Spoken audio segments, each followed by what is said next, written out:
Estamos en Tafira, una zona de la medianía de las Palmas de Gran Canaria, de vulcanismo reciente, donde se han dado los últimos procesos eruptivos de Gran Canaria, concretamente en el pico de Bandama que tenemos cerca.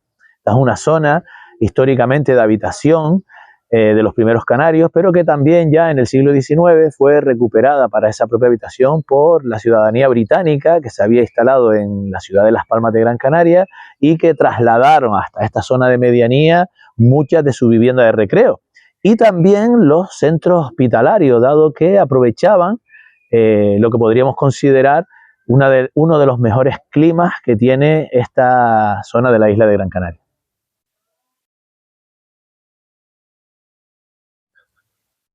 Juan Gabriel, buenas tardes. Buenas tardes. Muchas gracias por estar con nosotros aquí en Lo que hay detrás.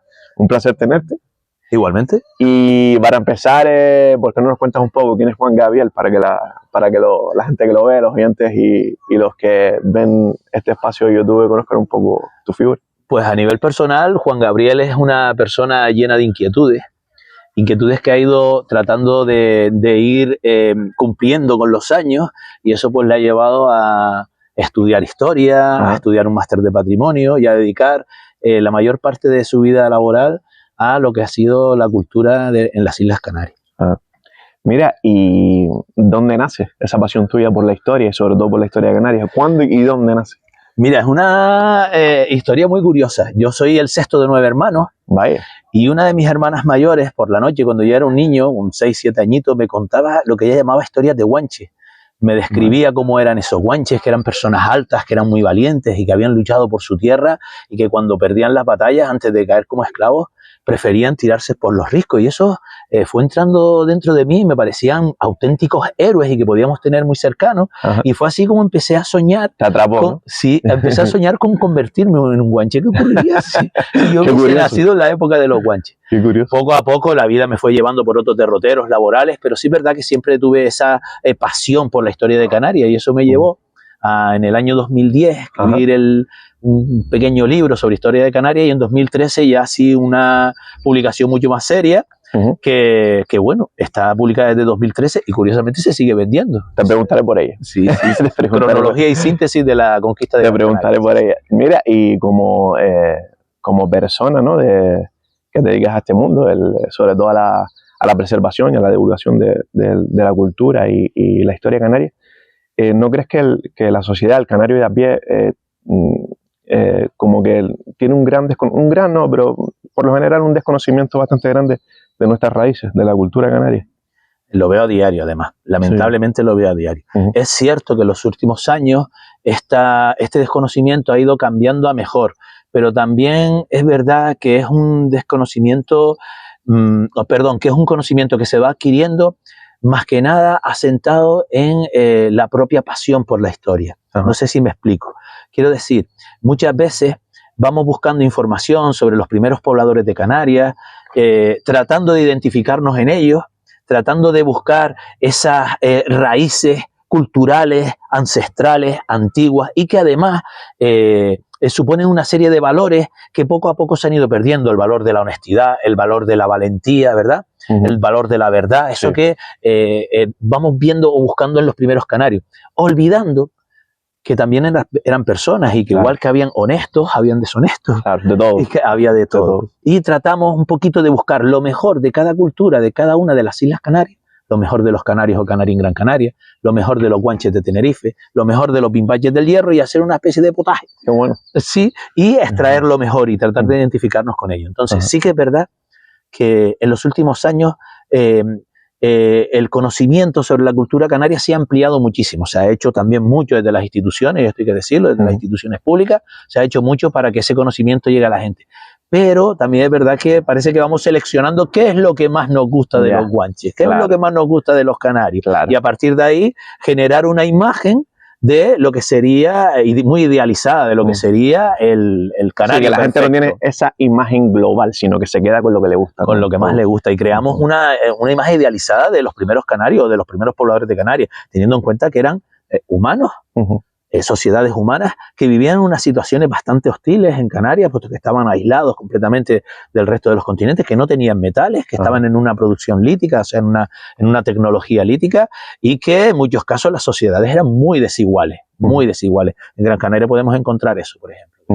Una sociedad muy desigual en la que habían distintos estratos poblacionales y la gente no estaba toda zen, todas conectadas y todo se repartía. Todo era más complejo. Era mucho más complejo. Era como una sociedad europea de entonces, salvando las distancias y salvando las diferencias, particularidades o singularidades que tenía cada uno de ellos.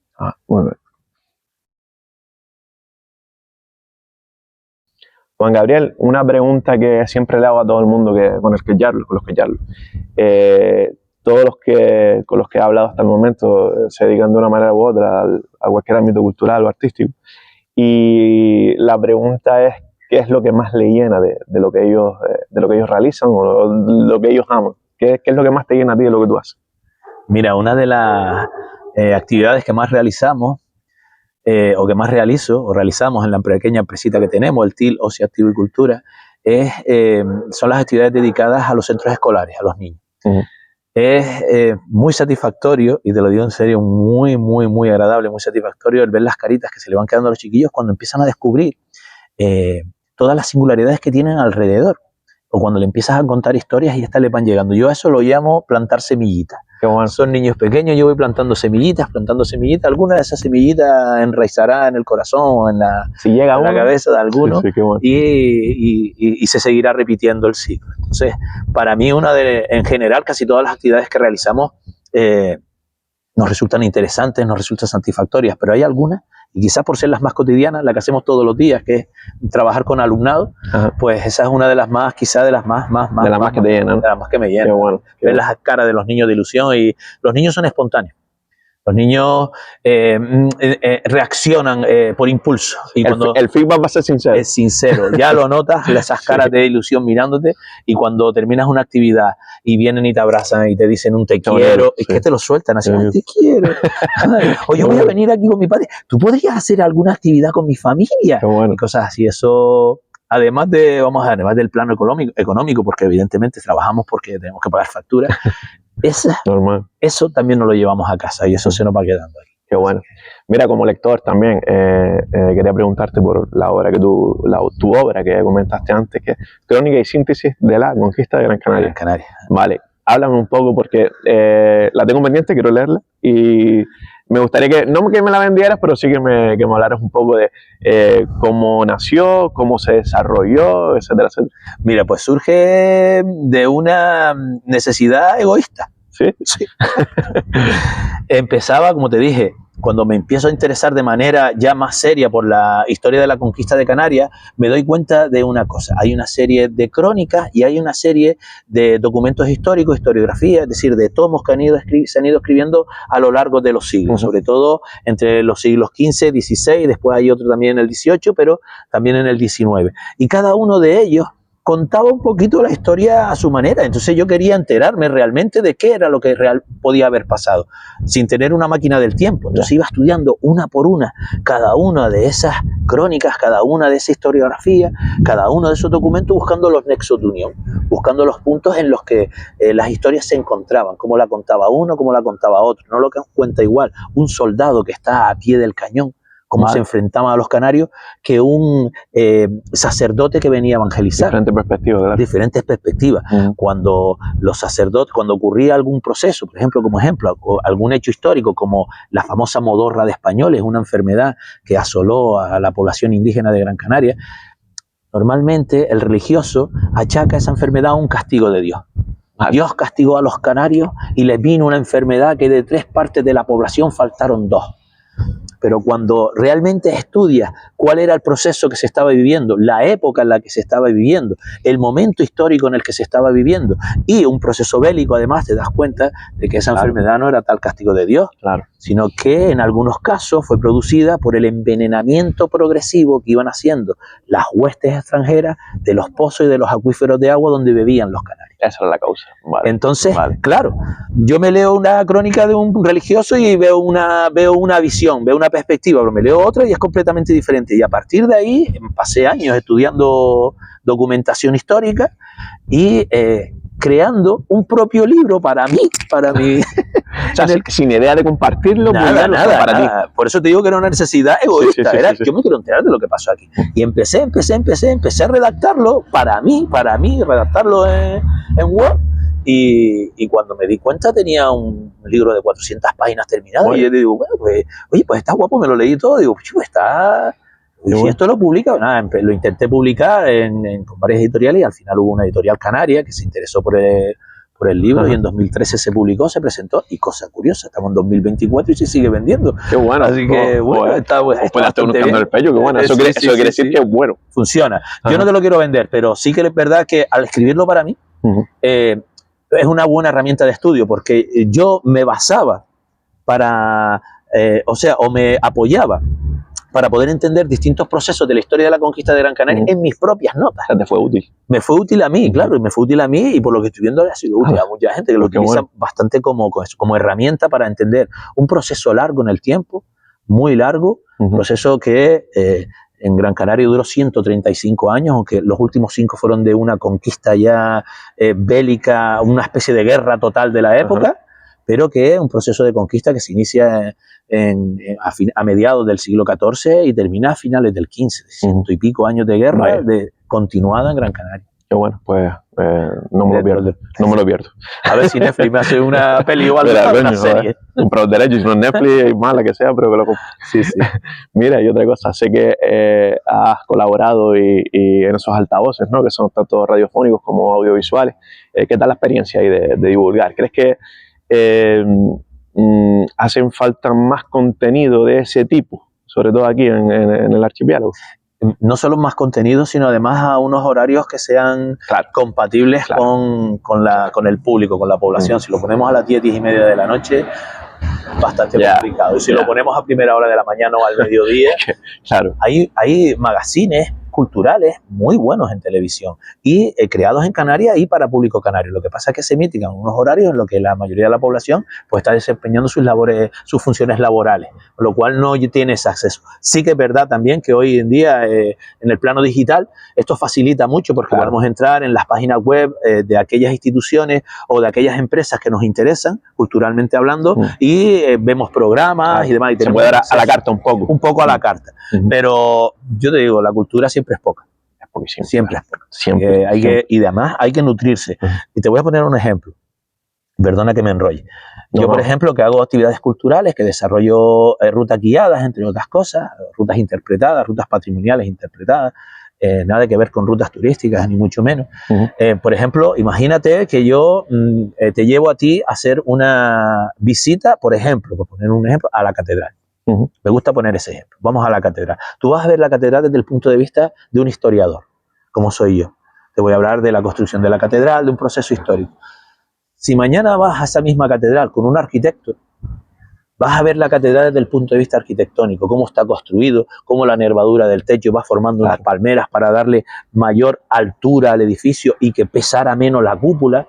Si vas con un historiador del arte, este va a explicar una por una todas las pinturas y todas las esculturas y todas las tallas de madera que hay allí desde el punto de vista artístico. Pues mira, esto significa tal cosa. Cuando vemos a la persona que está con una gestualidad concreta, significa cual cosa. Y si lo vas a ver con un arqueólogo, no te digo nada. Imagino. Entonces, tú lo has visto con un historiador del arte, con un arquitecto y con un arqueólogo. ¿Quién se ha nutrido? Tú te has nutrido.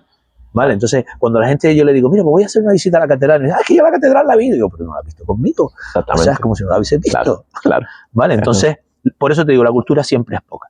Y aunque tengamos elementos patrimoniales cercanos, cotidianos, hay que ir a verlos. Una de las frases que más me repite es, pues toda la vida pasando por aquí nunca la había visto. Sí. O no me había fijado. Es que me voy, otra frase muy recurrente, es que me voy de viaje a cualquier lugar del mundo y me paso 8 días con un guía, aprendiéndomelo todo. Y de mi barrio no sé nada. Es que hay que entrar. Que el tema es que yo lo noto, sobre todo en la gente de a pie, que no solo que no tiene ese desconocimiento, sino que le falta ese interés. ¿sabes? Un poco. Entonces, yo creo que es lo que tú dices, no solo de ir a visitar un sitio, verlo desde fuera o entrar y verlo, sino estar acompañado de un profesional, y encima un profesional al que le gusta y que ama eso, pues no, es totalmente diferente.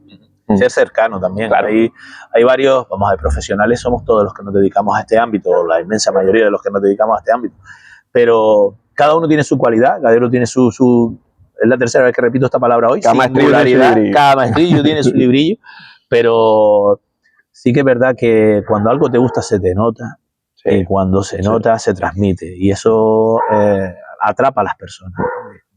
Es quizá el punto de diferencia, el punto de inflexión, ¿no?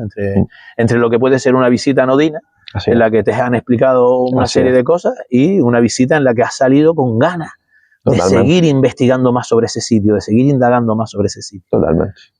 Retomo un poquito, si quieres, la que hablamos antes de que en los últimos años, en la cultura de los indígenas canarios, se ha, de alguna manera, no voy a decir popularizado, pero sí que ha vuelto a entrar en las conciencias y en los espíritus de muchas personas en Canarias. Quizás el sentido que se le está dando, vamos conociendo más sobre los canarios, vamos conociendo más sobre sus sociedades y nos vamos dando cuenta de que no eran tan distintos que nosotros, a pesar de que se les sigue idealizando, lo que te dije antes del potaje, ¿verdad? Quizás también porque tenemos los canarios un sentido de pertenencia a nuestra tierra, yo creo que muy arraigado. Muy arraigado. Además, se demuestra enseguida, vamos a decir, yo soy canario, y si eres de yo soy de la isleta. ¿Vale? Lo tenemos muy adentro, ¿verdad? Y también por un sentimiento quizá de desagravio. Y me explico. Es cierto que los indígenas canarios habitaron esta tierra al menos 1500 años antes de la conquista, al menos, ¿verdad? 1500 años de la conquista, que después hubo un proceso de conquista que más tarde o más temprano se iba a tener que dar, porque se estaba expandiendo. Era inevitable. Era inevitable. Se estaban buscando nuevas rutas, el mundo estaba creciendo, ya no se limitaba al Mediterráneo, no al medio de la tierra, sino ya nos lanzábamos a ese mar ignoto como era el Océano Atlántico a buscar nuevos caminos, tanto hacia el oeste como hacia el sur, y era inevitable que Canarias apareciera en el mapa cualquier día. Pero sí que es verdad que después de este proceso de conquista, los canarios fueron prácticamente desposeídos. Se les quitaron sus casas, se les quitaron sus tierras, se les desplazaron de esas tierras que ellos tenían, trabajaban y enterraban a sus muertos de manera ancestral para imponer ingenios azucareros, para imponer nuevos cultivos que aquí no se daban, como por ejemplo la caña de azúcar y demás. Es decir, se les desposeyó de sus tierras, se les desposeyó de sus casas, se les desposeyó de su cultura. Y de sus creencias. De sus creencias, puesto que fue una conquista religiosa, se impuso una nueva fe y se echó tierra sobre toda esa cultura animista ancestral que ellos tenían. Se les prohibió hablar en su idioma, se les prohibió vestir a la manera tradicional. Es decir, hubo un proceso de aculturación continuado durante mucho tiempo, de tal forma que el canario casi se avergonzaba de ser canario. Vaya. Y me explico. Durante mucho tiempo se prohibía que un canario ascendiese. Durante mucho tiempo, hablando del siglo XVI, XVII, XVIII, se prohibía que un canario pudiese optar a los estudios superiores, a hacer un bachillerato, si no demostraba que hasta 5 generaciones hacia atrás no descendía de indígena. Entonces, ¿qué hacían ellos? Pues echarse un lavado en el nombre y decir, no, yo no procedo de indígena, o sea, renegar un poquito a sus raíces para poder estudiar. Vaya, eso no lo desconocía totalmente. Retomo entonces, además de toda esa nueva conciencia que tenemos de la cultura, también tenemos ese pequeño sentimiento de culpa y de expiar aquella culpa, es decir, de alguna manera devolver a los canarios al lugar que se merecen. Es verdad que ya no existen o que se han quedado mezclados entre nosotros, pero volverles a dar un sitio en nuestra tierra. Pues estas fueron tus cuevas, estas fueron tus casas, esta fue tu cultura y ahora somos nosotros los herederos de todas ellas y las tenemos que cuidar y tenemos que preservarlas para el futuro. Entonces, ese es otro sentimiento que se ha arraigado en la sociedad de hoy, en los jóvenes de hoy, que hace que por lo menos la cultura de los primeros canarios les entre. Después hacemos el potaje, que también es verdad. Pero es cierto, hay varias cuestiones de peso que hacen que la cultura de los primeros canarios vuelva a resurgir. ¿Vale? Sí, qué bueno, qué bueno. Juan Gabriel, quería preguntarte por TIL, Ocio Activo y Cultura, el proyecto que diriges, que nos hables un poco de él. Pues es otro proyecto que surge también de una necesidad, y era la necesidad de poner en práctica una serie de actividades que hasta entonces no había sido posible de desarrollarlas como a mí me hubiesen gustado. Entonces, después del COVID, justamente, un proceso histórico como ha sido el COVID, que de alguna manera alteró lo que era toda la vida normal de las personas, pues yo aproveché esa coyuntura también para un poquito cambiar de aires y fundar el TIL Oceático y Cultura. Nos dedicamos, como te dije antes, pues a los centros educativos, nos dedicamos también organizamos simposios, organizamos todo tipo de eventos, publicaciones y demás, exposiciones, audiovisuales también. Vaya. Sí, sí. Abarcamos. Poco a poco vamos cogiendo. Pero sí que es verdad que en los últimos años nos hemos especializado en los grupos de riesgo, es decir, en todos aquellos sectores de la sociedad que están menos atendidos. Como pueden ser, por ejemplo, reclusos, tenemos programas para reclusos en los que les damos charlas, en los que hacemos una serie de talleres y demás, para personas con todo tipo de neurodiversidad, desde problemas cognitivos severos hasta otros menos severos, problemas de movilidad de todo tipo, personas en situación de riesgo de exclusión social, que es ahí no llega a esos sectores no llega la cultura, o no llega de la manera a la que debería llegar, y acaba convirtiéndose en pequeños guetos que van reproduciendo los mismos roles de generación en generación. Pues parece ser que la cultura está solamente para un gremio más ilustrado. Parece que es una exclusiva. Es una exclusiva para personas que están esto más ilustrados. Y nos olvidamos de esos sectores. Uno de los sectores que trabajamos muchísimo son las personas mayores, las asociaciones de mayores de todos los municipios de Gran Canaria, que ellos también, si son muy activas o muy proactivas, están un poco hartos ya de ver los mismos sitios por las islas. Pero hay otros mayores que están en situación de soledad no decidida. Es decir, que por cuestiones de la vida se han quedado solos, sus familias no los atienden o se han quedado sin familia. Y ese grupo es un grupo muy complicado, muy difícil, porque ellos no demandan la actividad. Son los grupos, los ONG, hay que ir a buscarlos, hay que sacarlos de sus casas, y cuando yo me los encuentro están más bien pensando, con lo a gusto que estaba yo en mi sillón, y a ver qué me va a contar esta. A ver cómo los convences, ¿no? Vale, entonces son un público bastante exigente. Y después van entrando, te vas dando cuenta y volvemos a lo mismo. Volvemos a plantar semillitas y volvemos a hacer una labor social. Entonces, en ese sentido, la verdad que en los últimos años nos hemos especializado bastante. Trabajamos con grupos en los que hay personas que son sordas. No decimos mudos porque la mayoría articula sonidos, si bien es verdad que dicen pocas palabras. Personas sordas. Yo todavía me queda pendiente lo del lenguaje de gestos, pero bueno, ahí estamos. Pero sí que los tenemos y nos apoyamos en los propios monitores que suelen venir en los grupos. Y ellos, pues, aunque te leen los labios perfectamente, pues ellos, pues, algunas veces pues les acaban explicando lo que yo les quiero transmitir. Pero bueno. Vaya labor, una labor social muy buena.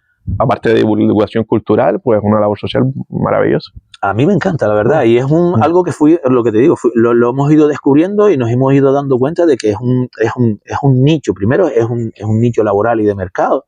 Y hacemos esa labor social también, es decir, llevar la cultura a sectores, pues, por ejemplo, los reclusos, que parece que los reclusos pues no tienen que tener cultura o no necesitan, y después vas y le das una charla ahí mismo en el centro penitenciario, o le hacemos una visita guiada, o les organizamos un taller, y te das cuenta de que ellos están ávidos de cultura tanto o más que el resto de personas, pero que las circunstancias de la vida los han llevado por unos derroteros que han acabado en un centro de internamiento. Pues desde aquí te doy mi enhorabuena, porque es una labor muy, muy buena, y estar al tanto de ello. Mira, también quiero preguntarte, más plano personal, aparte de todo lo que hemos hablado, de tu labor, ¿no? Como divulgador y también como historiador, en el plano personal, ¿qué te gusta hacer? Aparte de todo lo que haces fuera, cuando ya has dejado de trabajar, que ya no lo considera trabajo porque es tu pasión también, ¿no? Pero cuando has terminado, has llegado a tu casa o tienes tiempo libre, ¿qué te gusta hacer? En el plano personal, ¿con qué disfrutas? Es verdad que al ser tan pasional le dedico casi todas las horas del día. Me imagino, la respuesta la sabía. Cuando no me estoy formando, estoy preparando algo que me gusta, pero es verdad que le dejo tiempo. Y eso va en detrimento también de mis horas de ocio y de desconexión. Claro. Porque siempre uno está maquinando el próximo proyecto o ultimando este. Pero sí, me encanta la música, me encanta el timple, me encanta tocar el timple. En los últimos años lo he tenido que apartar un poquito y eso ha repercutido en la rapidez de mis dedos. Me gusta el timple. simple, me gusta el cine, me gusta la música en general. Tengo 2 niños pequeños, tengo 4 hijos, 2 mayores, 2 adultos mayores, ya por encima de los 25 años, y 2 pequeños, pues dedicarle tiempo a ellos, a Doramas, que está en una edad ahí entre la adolescencia y la juventud bastante complicada, a mi pareja también, dedicarle... En definitiva, tratar de desconectar, si bien es complicadillo ya separar. Buscar un equilibrio, ¿no? Sí, y separar lo que es mi vida personal de mi vida laboral, porque prácticamente está todo integrado en placa, está todo mezclado. Normal. Sí. Mira, y hablando, lo acabas de nombrar, pensando en proyectos futuros o cosas que se vienen, ¿tienes algo por ahí pensado que se pueda contar? ¿Algún proyecto futuro que quieras contarnos sin spoilear? O sea, No, sin spoilear. Mira, ya hace tiempo que estaba ideando, de alguna manera, fraguándose en mi cabeza una nueva novela. Yo he escrito, tengo publicado 2 libros de historia, de procesos históricos, varios artículos académicos también en algunas revistas de divulgación académica, incluso en revistas académicas más serias, o por ejemplo, en la Casa de Colón, en las jornadas de cultura, ahora se me olvidó, pero hispanoamericana, y en revistas también de divulgación que son más académicas. Pero ya lleva años que estaba fraguando una novela que estuviese ambientada en la península, pero que los protagonistas fueran canarios, y que esos protagonistas fueran... me dijiste la península, me descolocaste. Está ambientada en la península, en una época muy concreta de nuestra historia también, y que esos protagonistas que están allí, en Sevilla concretamente, fueran canarios, fueran concretamente esclavos canarios que durante la conquista acabaron en Sevilla. Vale, interesante. Sí, ya, como te decía, llevaba varios años fraguándola, empecé a redactarla, la idea era publicarla, y esto lo adelanto, era publicarla para final de este año, para Navidad. No me va a salir, no me da tiempo, pero sí para la primavera ya del año que viene la tendré y la publicaré, y es algo en lo que he podido no solo documentarme y contar procesos históricos reales, hechos históricos reales, sino meterle ficción, meterle mi imaginación, crear tramas con personajes reales, porque están los Reyes Católicos, está Torquemada, está Fernando Guanarteme, está Maninidra, pero después hay otros personajes ficticios. Claro. Es lo bueno que tiene la ficción, que puedes permitirte esas licencias, ¿no? De mover no solo la ambientación y la adaptación del plano histórico, sino la ficción te da esa licencia. Y está muy bueno, me gusta mucho, me ilusiona mucho, la leo y digo, yo escribí esto. Así que a ver si ese es el proyecto así literario más cercano. Y después, claro, proyectos laborales siempre hay algunos. Estamos pendientes de cerrar un contrato de licitación con una de las instituciones públicas de Gran Canaria, precisamente para llevar la cultura a esos sectores desfavorecidos de una manera ya pues más, ¿cómo le diría yo?, más continuada en el tiempo, durante una serie de años. Y pues mucha suerte, porque suena maravilloso. Sí, muchísima suerte. Pues gracias. Juan Gabriel, ¿te animas al quiz que estamos haciendo esta temporada? Eres un historiador. Yo he intentado prepararme las preguntas para un historiador. No para dejarte mal ni nada por el estilo. Vamos a ver. Lo he intentado hacer lo mejor posible. No hemos tenido todavía un pleno. Igual lo estoy buscando. A ver si eres mi hombre. No creo. Vamos a ver. Empiezo. Primera pregunta. ¿Qué Mensei fue renombrado como Juan de Candelaria después de pactar con los conquistadores castellanos? Te doy tres opciones. ¿Benearo, Añaterbe o Ventor? Te tengo que responder ya directo. ¿Benearo no fue? Benearo no fue el Mensei de Anaga. Ventor tampoco, fue Añaterbe. Añaterbe, última respuesta. Sí, Añaterbe. De hecho, si no creo recordar que en la Avenida de los Menseyes en Candelaria, a él se le representa con una lanza entregándola y con 2 palomas, ¿no? Como, uy. Correcto, es que no te puedo decir otra cosa. Correcto, vale, perfecto. La segunda. ¿En qué año se inauguraron las casas consistoriales de Las Palmas de Gran Canaria? Te doy 3 opciones. 1850, 1872 o 1856. Fue el siglo XIX. Fue en el siglo XIX. Yo para la fecha soy malísima, ¿verdad? El fijo lo ando repitiendo. Y a mí no me pregunta, a mí pregúntame de proceso. No me preguntes de fecha, porque la fecha, no sé, pues lo voy a hacer al pinto gorgorito. 1819, podría ser. 1850, ¿sí? 1872 o 1856. Pues mira, me voy a elegir el 72, 1872. Última respuesta. Sí. es el 56. Pero bueno, Cachila. pero bueno, era el siglo XIX. Sí, sí. Última, ya. ¿Qué historiador canario escribió Noticias de la Historia General de las Islas de Canarias? ¿José Vire Clavijo, Antonio de Viana o Marco Quimera Peraza? Fue tinerfeño, fue canónigo de la catedral y está enterrado en la capilla que le llaman la capilla de los Pepes, porque está en la capilla de San José. Vale, claro. Está en la capilla de San José y él es José Vire Clavijo. Claro. ¿Sí? Por eso le dice la capilla de los Pepes. Claro. Totalmente correcto con esa explicación. Juan Gabriel, un placer tenerte aquí. Para mí ha sido maravilloso, he aprendido mucho y ¿por qué no podemos hacer otra, ¿no? En un futuro, Sí, ¿tú crees? bueno, hay más cosas para hablar, ¿no? Hay más cosas de que hablar, así que a mí me gustaría. Así que te emplazo si quieres para otra vez. Yo encantado, y la verdad que te tengo que agradecer la oportunidad y el momento y el ratito también, porque yo creo que lo he pasado también como... Por favor.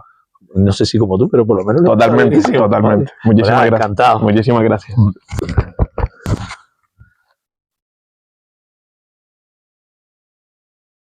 Bueno, ahora me toca a mí. Ya sabes, IA, inteligencia artificial, opinion. Bueno, yo las utilizo. En muchísimos casos me soluciona trabajo, me adelanta trabajo, sobre todo cuando estoy buscando bibliografía, es capaz de hacerme una criba de los temas que le he pedido y de autores que le he pedido. Es verdad que en ocasiones da algo de miedete cuando vemos cómo la inteligencia artificial es capaz de coger la imagen de una persona y su voz y poner en su boca palabras que no ha dicho. Eso da pie a bulos, da pie a que se puedan de alguna manera popularizar noticias que no son reales, pero esto es como todo. Depende para lo que lo utilicemos. Yo estoy completamente, no sé, a favor de la inteligencia artificial. Y hombre, si nos ponemos un poco trágicos, pues recuerdan a Skynet de Terminator. Entonces, pues bueno, según esa película, pues según esa serie de películas, pues es una inteligencia artificial la que acaba haciendo la guerra total. Así que bueno. Perfecto.